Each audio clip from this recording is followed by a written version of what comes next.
Welcome back to another technical deep dive here in the debug zone. Today, we're tackling a big question and breaking it down with insights from other users.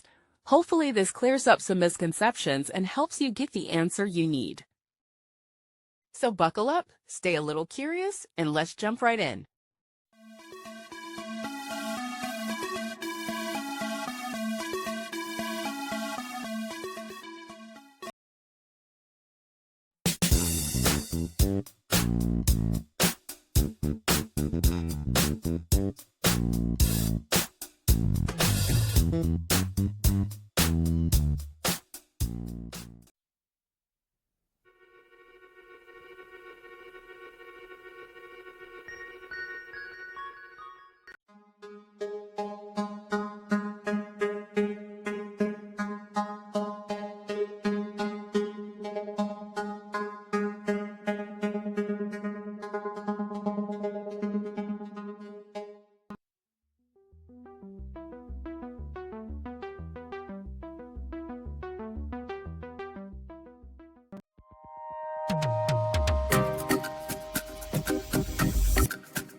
And that's a wrap.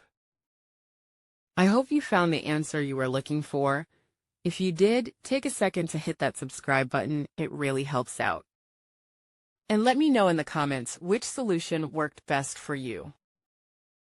See you next time in the debug zone.